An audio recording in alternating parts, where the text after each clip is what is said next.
Qu'est-ce que c'est? Lorsque je suis rentrée chez moi après un mois d'hospitalisation, une atmosphère inhabituelle régnait dans ma maison. Dès que j'ai ouvert la porte d'entrée, j'ai été assaillie par une odeur inconnue. Pris d'un sentiment d'inquiétude, je me suis précipitée dans la chambre de ma belle-mère. Malgré la canicule, le climatiseur était éteint, transformant la pièce en un véritable enfer. Ma belle-mère, grabataire et nécessitant des soins, était allongée dans son lit. Carole. Non. Ce que j'ai vu était une scène horrible qui dépassait mon imagination. Je m'appelle Émilie. J'étais employée de bureau et j'ai épousé Steve, mon supérieur dans la même entreprise agroalimentaire. Il a 4 ans de plus que moi et a toujours été fiable. Même après avoir emménagé avec sa famille, j'ai continué à travailler dans un autre service. Aujourd'hui, cette personne est ma belle-mère. J'ai perdu ma mère dans un accident lorsque j'étais à l'école primaire. Par conséquent, j'ai inconsciemment vu un aperçu de ma mère dans ma gentille et chaleureuse belle-mère, Carole, qui m'a accueillie à bras ouverts. Carole, s'il vous plaît, ne vous poussez pas. Je m'occupe du ménage. Ce n'est pas grave. Tu me prépares toujours de bons petits plats, alors laisse-moi au moins m'occuper de la vaisselle. Mon beau-père était déjà décédé, et jusqu'à ce que Steve se marie, il vivait avec sa mère, douce et humble. Malgré sa maladie chronique, Carole s'occupait de tous les besoins de Steve. Naturellement, j'ai assumé toutes les tâches ménagères, compte tenu de l'état de Carole. Cependant, elle m'a toujours aidée, s'inquiétant pour moi en tant que nouvelle femme au foyer. Ta mère est si gentille. Je lui en suis très reconnaissante. C'est vrai? Toutes les mères sont comme ça. Steve n'a jamais montré de gratitude envers sa mère. Au contraire, il pensait que c'était le devoir d'un parent de s'occuper de son enfant. Lorsque notre mariage a été décidé, Steve a dit: Je veux quitter cette vieille maison et dire au revoir à ma mère. J'ai été surprise de découvrir ce côté de lui à l'époque. Ne devriez-vous pas être plus attentionné envers votre mère? Carole souffre d'une maladie chronique. Ayant perdu ma mère très tôt et incapable d'être filiale, j'avais quelques réserves à l'égard de mon mari, qui restait un fils à maman. J'ai donc proposé que nous vivions ensemble après le mariage. Heureusement, mon père était en bonne santé et j'avais des frères et sœurs dans ma ville natale. Cependant, Steve était réticent à cette idée, qui ne correspondait pas à ses idéaux. Mais j'ai persisté. Nous ne pouvons pas laisser Carole seule. Elle peut tomber malade à tout moment. Alors tu t'occupes d'elle. Mais ne néglige pas les tâches ménagères. À contre-séure, Steve a accepté. Quelques mois après le début de notre cohabitation, la maladie chronique de Carole a progressé et elle est devenue de plus en plus immobile. Il lui était difficile de marcher et elle avait besoin d'un soutien constant. Je suis désolée que tu aies dû quitter ton travail à cause de moi. Tu n'as même pas le temps de te détendre, dit Carole. S'il vous plaît, ne vous inquiétez pas. Je suis en bonne santé, comme mon père. J'ai beaucoup d'énergie, l'ai-je rassuré. Pour me consacrer entièrement à Carole, j'ai décidé de devenir une femme au foyer à plein temps. C'était un choix naturel pour moi, car j'avais été comme une mère pour mes jeunes frères et sœurs à la maison et je n'avais aucune réticence à m'occuper des autres. Plus important encore, je voulais aider ma belle-mère, qui m'exprimait toujours sa gratitude. Je ne l'aiderai pas du tout. C'est ce que nous avions convenu, m'a rappelé mon mari en me rappelant notre conversation précédente, lorsque j'avais accepté de m'occuper seule de sa mère. Même lorsque j'étais clouée au lit par un rhume et que je ne pouvais pas faire le ménage, Steve se contentait de rire, son téléphone à la main. Ignorant les piles de linge et de vaisselle. Elle veut sans doute se reposer à la maison puisqu'il travaille dans l'entreprise, me disais-je. Mais en me disputant avec lui, Carole se sentirait coupable, pensant qu'elle était à l'origine des problèmes entre nous. J'ai donc tout enduré et géré seule, même si c'était difficile. Cependant, ces journées ont eu raison de moi, ce qui a conduit à un incident inattendu. Je suis soudainement tombée malade et je me suis effondrée en faisant le ménage. J'ai été transportée d'urgence à l'hôpital pour y subir une intervention chirurgicale. Rester à l'hôpital aussi longtemps est un problème. J'ai quelqu'un qui a besoin de soins à la maison, me suis-je inquiété. Après que le médecin m'a expliqué mon état, ma plus grande préoccupation a été Carole. Fière de ma santé robuste, je n'avais jamais imaginé que je finirais par être hospitalisée. Je n'avais même pas pensé à la façon dont Carole se débrouillerait sans moi. J'étais perdue. Ne t'inquiète pas pour maman. Je vais m'occuper d'elle, m'a rassuré mon mari lorsqu'il m'a rendu visite à l'hôpital. Mais qu'est-ce que c'est que cette réaction? Pourquoi cette réaction? Je n'ai pas pu m'empêcher de laisser échapper un son étrange à ces paroles. Tu n'es pas là, alors c'est à moi de le faire, a-t-il répondu. Même s'il avait l'air un peu agacé et fatigué, il semblait sincèrement préoccupé par le fait de gérer les choses en mon absence. Mon mari, qui n'avait jamais participé aux soins ou aux tâches ménagères depuis notre mariage, prenait maintenant l'initiative. Je m'attendais à ce qu'il se plaigne de devoir se débrouiller sans moi. J'ai donc été très surprise par sa volonté de s'impliquer. De nombreuses personnes sont en congé de maternité et le lieu de travail manque de personnel. Je ne pourrai pas vous rendre visite souvent, mais tenez bon. Je ne pourrai pas vous rendre visite souvent, mais tenez bon. J'ai compris. Je vous remercie. Sur ce. Steve quitte la chambre d'hôpital après avoir déposé des vêtements et des fournitures supplémentaires, en disant qu'il a encore du travail à faire. Dans les moments difficiles, je peux toujours compter sur toi. Merci, Steve. Même s'il était brusque, le fait de savoir que je pouvais lui confier Carole me rassurait. J'ai été hospitalisée, et je comprenais parfaitement son emploi du temps chargé. Le fait qu'il ne puisse pas me rendre vite souvent ne me dérangeait pas. Ainsi rassurée, j'ai baissé ma garde.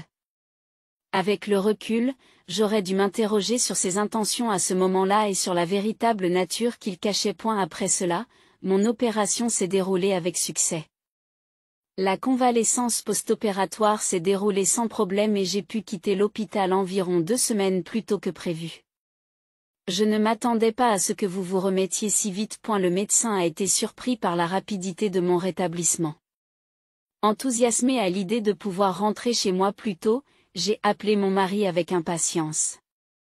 Mais j'ai eu beau essayer, je n'arrivais pas à le joindre. Il doit être occupé par son travail et s'occuper de Carole. J'ai décidé d'arrêter les textos et de le surprendre en me présentant à la maison à l'improviste. Steve sera probablement tellement choqué qu'il en aura les yeux exorbités. C'est avec ces pensées insouciantes que j'ai passé les derniers jours de mon séjour à l'hôpital. Environ un mois s'était écoulé depuis mon hospitalisation. La saison était passée à l'été. À l'époque, j'étais tellement heureux de retrouver une vie normale que j'étais complètement exalté. En fait, je n'ai même pas remarqué que mon mari ne m'avait pas contacté une seule fois au cours des quelques jours qui ont suivi l'annonce de ma sortie. Puis, après un long moment, je suis retournée sur ma propriété. Il était midi et le soleil brillait si fort que c'était presque douloureux. Carole, je suis rentrée. Quoi, dès que j'ai ouvert la porte d'entrée. J'ai senti que quelque chose n'allait pas. Une odeur étrange et inconnue emplissait l'air et une atmosphère pesante régnait dans le couloir. C'était une journée exceptionnellement chaude, mais le climatiseur ne fonctionnait pas, ce qui rendait la température à l'intérieur encore plus élevée qu'à l'extérieur. C'était un véritable enfer. Une pensée terrible m'a traversé l'esprit et je me suis précipitée dans la chambre de ma belle-mère, paniquée. Non. Carole. Carole, tiens bon. Mais ma belle-mère n'a pas répondu à mes appels. Et la scène à laquelle j'ai assisté ce jour-là était plus que tragique et m'a traumatisée à vie. Ce n'est que le lendemain soir que j'ai enfin pu contacter mon mari. Steve, où es-tu et que fais-tu? Les choses ici sont vraiment. Soudain, l'image du visage souriant de Carole lorsqu'elle allait bien m'est revenue à l'esprit, et je me suis retrouvée à court de mots. Mais mon mari ne semblait toujours pas conscient de la situation. Et, Émilie. Je n'entends pas du tout ce que tu dis. Steve, écoute bien. En fait, Carole. Maman? Oh, je suis en voyage avec elle en ce moment. Il avait l'air ivre, il bredouillait à l'autre bout du fil. Carole était à la maison. De quoi tu parles? Et quel voyage, oh? Voyage d'affaires. Oui. Je suis en voyage d'affaires et je voulais parler au personnel de l'hôtel d'une personne qui ressemble à maman. Il parut soudain troublé et continua à donner un flot d'explications incohérentes. Bien sûr, rien de tout cela n'avait de sens pour moi. Expliquez-moi pour que je comprenne. Je commençais à être frustré et mon ton est devenu dur. Calmez-vous. Tu es à l'hôpital? Tu ne devrais pas faire d'histoire là-bas. Maman va bien. Je te passe le bonjour. Sur ce, il a brusquement raccroché. Il semblait toujours penser que j'étais à l'hôpital. Après notre appel, il a dû éteindre son téléphone, car je n'ai pas pu le joindre, même si j'ai essayé plusieurs fois. Qu'est-ce qu'il fait dans un moment pareil? Si c'est le cas. Je n'ai pas d'autre choix. Dans mon désespoir, j'ai décidé de contacter son lieu de travail pour savoir où il se trouvait. Mais... Quoi? C'est vraiment vrai? J'ai eu une autre révélation choquante. L'employé à qui j'ai parlé semblait déconcerté et m'a demandé, « Vous ne saviez pas, ma méfiance à l'égard de mon mari est montée en flèche. » Déterminé à découvrir la vérité, j'ai utilisé tous les moyens possibles pour enquêter sur ce qui s'était passé pendant mon hospitalisation. C'est alors que j'ai découvert une vérité surprenante. Que veut-il dire par je m'occupe de maman, ne t'inquiète pas? C'est ridicule. Je peux pardonner ce qu'il m'a fait, mais je ne pardonnerai jamais ce qu'il a fait à Carole. Jamais. Toutes ces promesses n'étaient que des mots vides, et il avait fait souffrir sa mère. Rongé par la rage, j'ai décidé d'agir contre lui. Après avoir pris cette décision, tout s'est déroulé très facilement. 5 jours seulement après le dépôt de ma plainte, la police a appréhendé mon mari, qui profitait de ses vacances, et l'a placé en garde à vue. Cependant, il n'a cessé de demander à me voir ou à voir sa mère, ce qui a provoqué une certaine agitation. La police a fini par m'appeler et m'a dit, « Il est très bruyant, descendez s'il vous plaît. » D'accord, j'arrive tout de suite. C'est renfermement mon sac, je suis entré dans le commissariat. Qu'est-ce qui se passe ici? Pourquoi dois-je me faire arrêter? Dès que je suis entré dans la salle de visite, mon mari m'a regardé à travers la vitre et a crié. Ses cheveux étaient ébouriffés et sa barbe n'était pas entretenue. Il avait l'air bouleversé. Calmez-vous. On nous observe. Des policiers nous ont observés tout au long de la visite. Poussé par mes paroles, Steve respire profondément et se calme. Il doit s'agir d'une erreur. Un manquement au devoir de protection de la mère? De quoi s'agit-il? C'est exactement ce que l'on dirait. Je réponds en soupirant. Et mon mari, qui s'attendait peut-être à ce que je sois d'accord avec lui, me regarde avec surprise. A eu fait, vous savez maintenant ce qu'est Carole, n'est-ce pas? La scène à laquelle j'ai assisté ce jour-là était celle de Carole, dans un état impossible à reconnaître.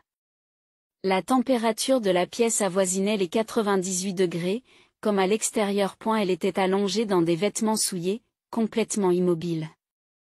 La vue, la chaleur et l'odeur sont restées gravées dans mon esprit, me hantant de cauchemars pendant un certain temps. Oui, la police n'a pas arrêté de m'en parler. C'est vraiment déprimant. Comment pouvez-vous dire une chose pareille?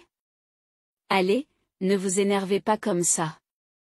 Elle était vivante, n'est-ce pas? Comme il l'a dit, Carole a survécu de justesse. Lorsqu'elle a été retrouvée, elle était très affaiblie, son corps émacié comme un squelette, s'accrochant à peine à la vie. Lorsque les ambulanciers et les médecins l'ont transportée, ils m'ont dit sévèrement que si nous étions arrivés quelques minutes plus tard, il aurait été trop tard, et que faisait la personne qui s'occupait d'elle? Il était évident qu'elle était dans un état désastreux. Carole a souffert seule pendant longtemps. Ce n'est pas mon problème. D'ailleurs, j'avais prévu une aide. Seulement une fois par semaine, n'est-ce pas? Carole avait besoin d'aide pour tout, y compris pour aller aux toilettes et se changer. Et vous appelez ça assumer vos responsabilités? Oui, c'est cela.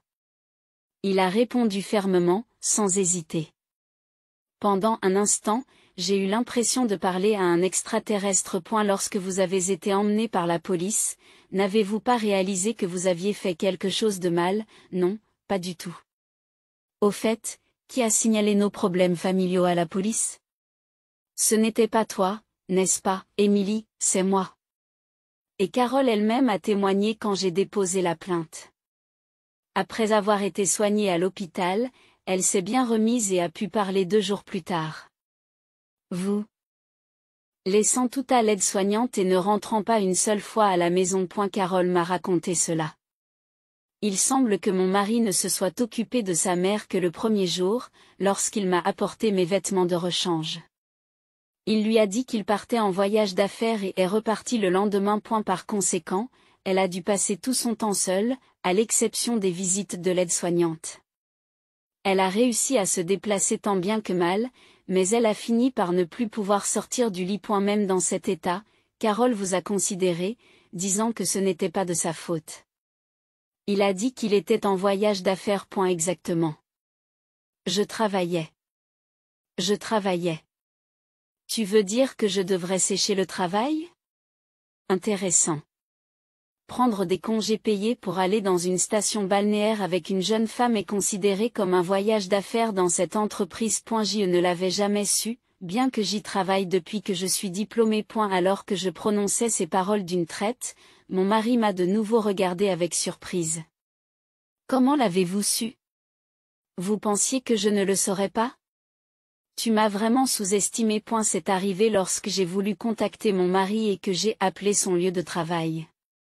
L'employé qui m'a répondu m'a dit que Steve avait pris un congé substantiel d'environ 1 mois. Je n'étais absolument pas au courant de l'existence d'un congé payé, j'ai donc été choquée. En même temps, je me suis profondément méfiée de mon mari pour avoir caché une affaire aussi importante à sa famille. J'ai donc engagé un détective pour retrouver la trace de Steve sur la base des informations que j'avais reçues de son lieu de travail et pour enquêter sur ses agissements depuis mon hospitalisation. Il s'est avéré que, juste après mon admission à l'hôpital, mon mari avait demandé tous ses congés accumulés en une seule fois.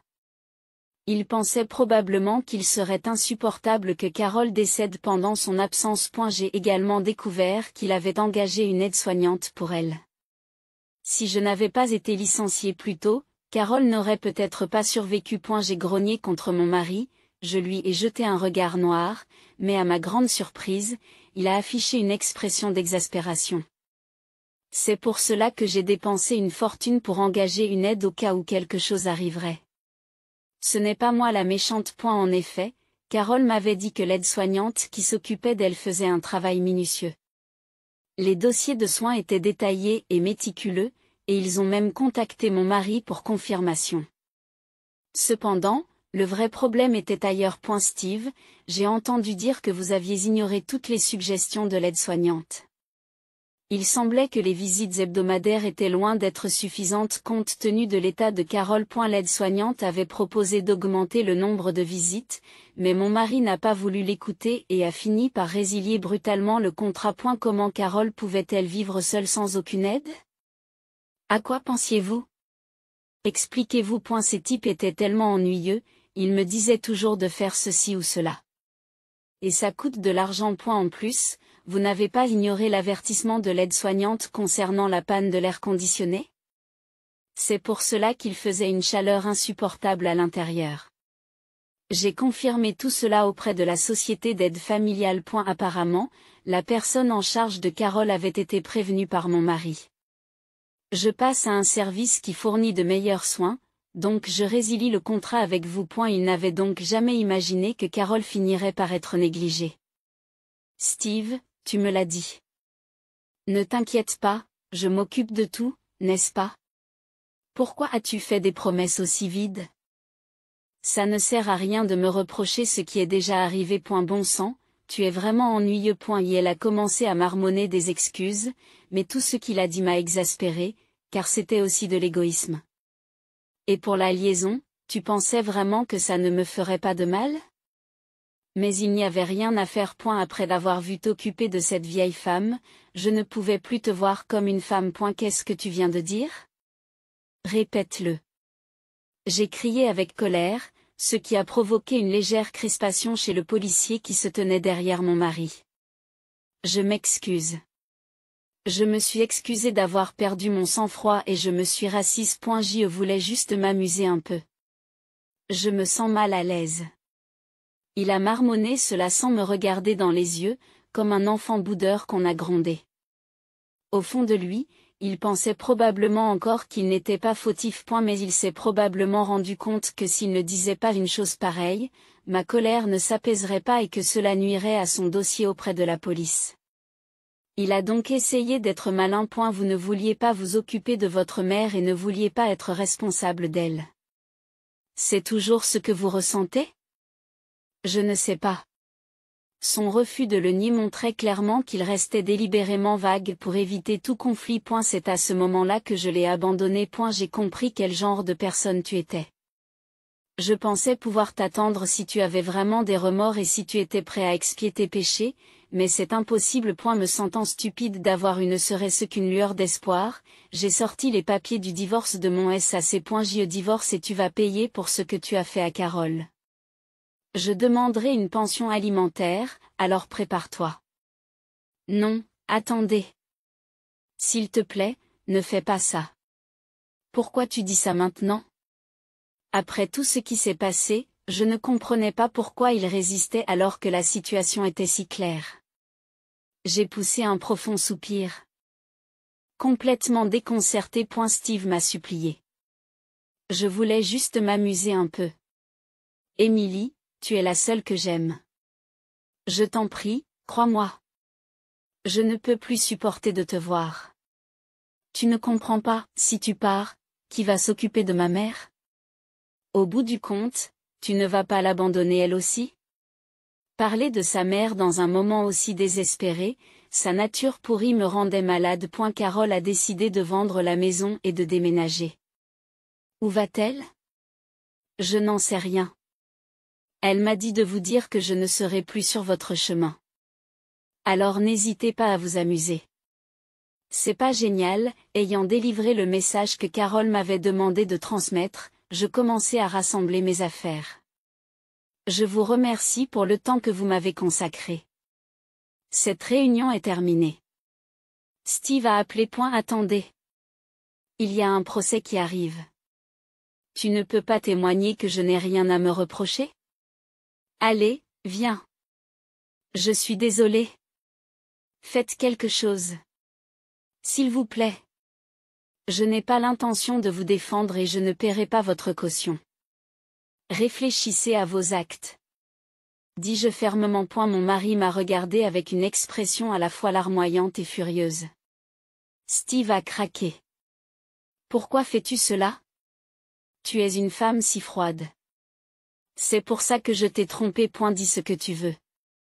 Je ne veux plus jamais voir ton visage. Lorsque j'ai terminé, je crois que j'avais les larmes aux yeux. Ayant perdu un parent très tôt dans la vie, j'avais espéré que mon mari et moi pourrions nous comprendre. Le fait d'être trahi par lui a donc été très douloureux. Mais ce jour-là, j'ai pu dire tout ce que je voulais dire. C'est sûrement mieux ainsi. J'ai essuyé mes larmes et j'ai eu soudain l'impression de tout lâcher. Puis, sans me retourner vers mon mari qui tapait sur la vitre en criant, j'ai rapidement quitté la pièce. Par la suite, mon mari a été condamné à 2 ans de prison. Pendant qu'il purgeait sa peine, nous avons entamé la procédure de divorce et il a été condamné à verser une pension alimentaire de $30 000 dans le cadre du règlement du divorce. J'ai entendu dire que Steve ne cessait de broyer du noir en prison. En outre, sa mauvaise attitude a apparemment attiré l'attention des gardiens, mais je ne sais pas si c'est vrai. Quant à mon ancienne belle-mère, Carole, elle a déménagé dans une ville rurale tranquille où l'on respire de l'air frais. Il semble que sa santé se soit grandement améliorée, probablement grâce à tous les aliments sains qu'elle consomme. Aujourd'hui encore, je reste régulièrement en contact avec Carole. Elle s'est fait des amis proches et mène une vie plus dynamique qu'auparavant. J'ai obtenu un diplôme et j'ai commencé à travailler pour une entreprise de soins. Désormais, je veux aider le plus grand nombre possible de personnes dans le besoin. Que pensez-vous de cette histoire? N'oubliez pas de vous abonner à la chaîne. Je vous donne rendez-vous dans la prochaine vidéo.